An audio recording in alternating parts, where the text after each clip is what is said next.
He watched the concrete truck driver add water from the truck's onboard tank before the drum discharged onto his new driveway.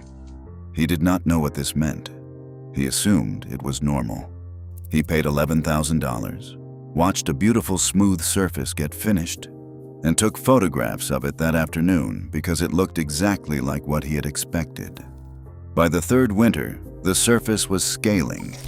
The top layer flaked off in patches the size of dinner plates, exposing the coarser aggregate beneath in a pattern that spread across the entire slab face. The concrete contractor told him it was de-icing salt damage.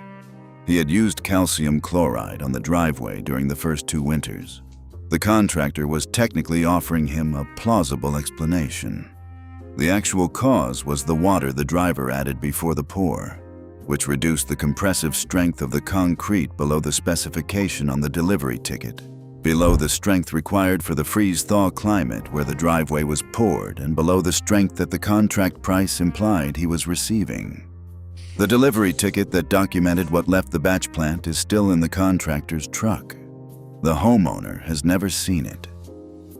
The concrete truck that poured your driveway arrived with a document on the dashboard, the delivery ticket, that described exactly what was in the drum: the cement content, the aggregate size and proportion, the admixtures, the water added at the plant, and the target compressive strength of the mix as batched.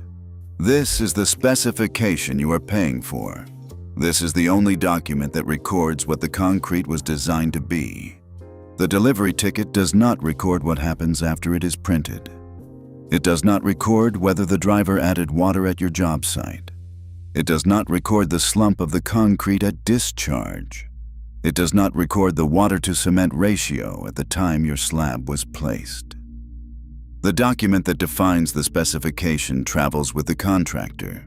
The condition at placement, the condition that determines your driveway's service life, is unrecorded. Concrete compressive strength is determined by one variable above all others: the ratio of water to cement in the mix.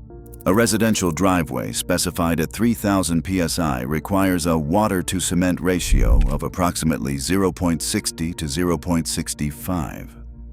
Every gallon of water added per cubic yard of concrete above that ratio reduces the compressive strength by 200 to 250 psi. The relationship has been documented in concrete science since Duff Abrams published his water-cement ratio law in 1919. It is one of the most well-established relationships in all of materials engineering. And it is the relationship that makes adding water to a concrete truck at the job site a direct reduction in the product the homeowner is paying for. Here is the chemistry, because once you understand the single variable that determines whether your driveway lasts 4 years or 40, the contractor's decision to add water at the job site is not ambiguous. Portland cement hydrates, hardens, through a chemical reaction between cement particles and water molecules. The reaction produces calcium silicate hydrate crystals that interlock within the paste matrix, producing the compressive strength that makes concrete durable. The water-to-cement ratio determines how much excess water exists beyond what the hydration reaction requires. Excess water that does not participate in hydration remains as capillary pores in the hardened paste. The more excess water, the more pores. The more pores, the more pathways for water infiltration in service. And for a driveway in a freeze-thaw climate, water infiltration pathways are the failure mechanism. Water that infiltrates the surface of a concrete slab freezes in cold weather. Water expands by approximately 9% when it freezes. In the confined geometry of a capillary pore, this expansion exerts pressure against the surrounding paste matrix. If the tensile strength of the paste is not sufficient to contain this pressure, which is exactly the condition in below specification, high water-to-cement ratio concrete, the paste fractures. At the surface, where water infiltration is greatest and where the water-to-cement ratio is also highest due to bleeding and finishing operations, this fracture produces the progressive surface delamination called scaling. A driveway placed at a water-to-cement ratio of 0.65 scales in most northern climates within 5 to 8 freeze-thaw cycles, roughly 3 to 5 years of service. A driveway placed at 0.80, which represents a moderate job site water addition, scales within 2 to 4 cycles. The difference in water-to-cement ratio is invisible at placement. The finished surfaces look identical. The contractor's invoice describes the same 3,000 psi specification in both cases. And here is the mechanism that makes the job site water addition economically rational for the contractor.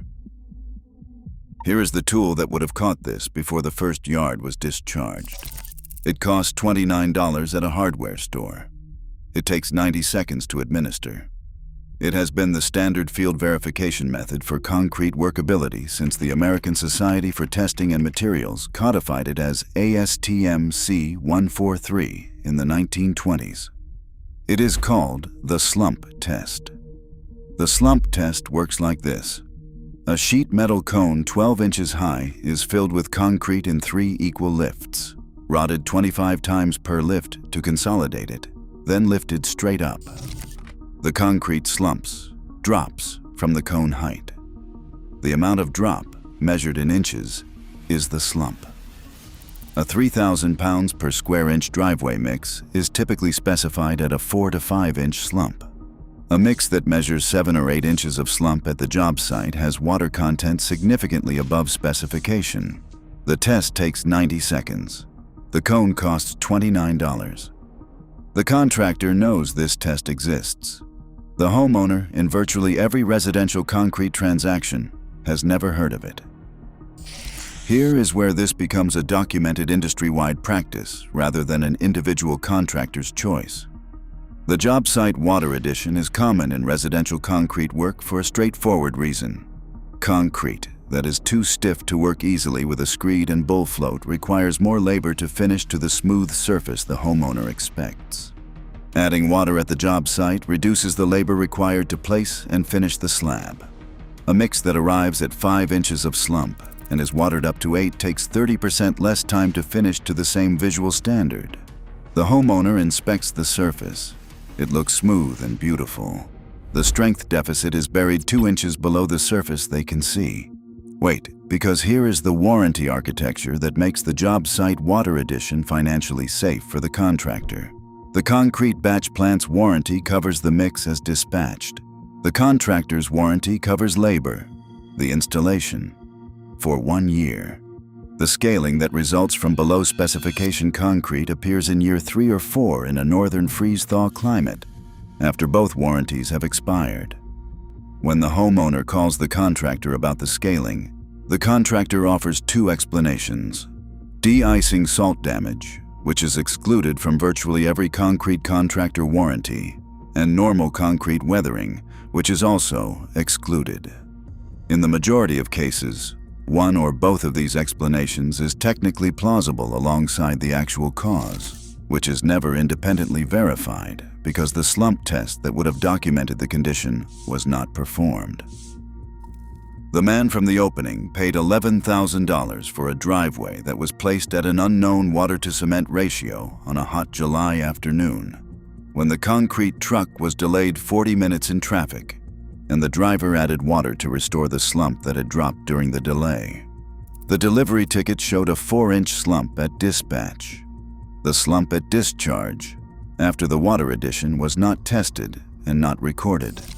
The contractor finished the surface to a beautiful result and left the job. The first winter produced no visible damage. The second winter produced hairline surface cracks at the control joints that the homeowner attributed to normal settling.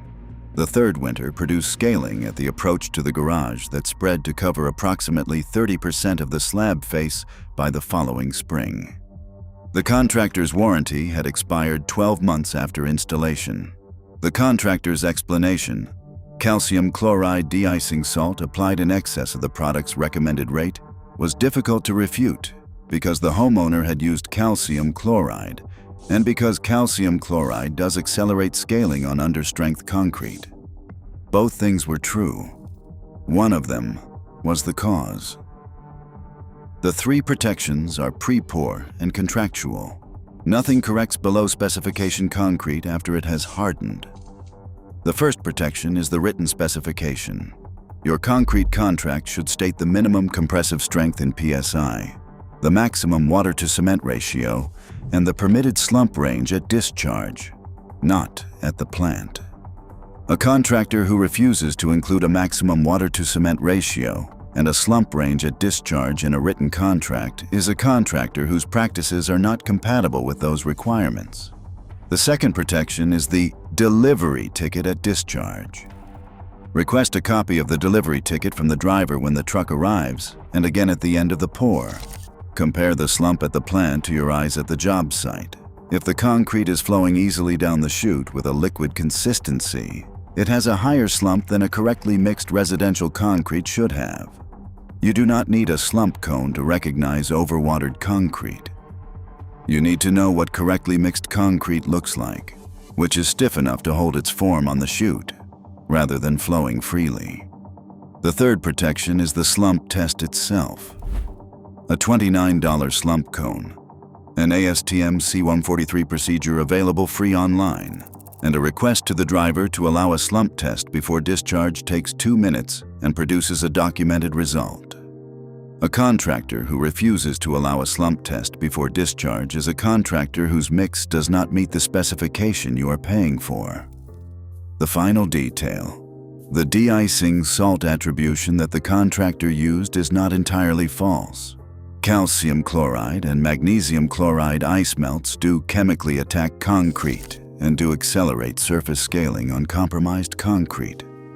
The concrete industry's own recommendations specify that no de-icing chemicals be applied to concrete during its first winter of service, and that calcium chloride be avoided entirely on concrete with a water-to-cement ratio above the recommended threshold.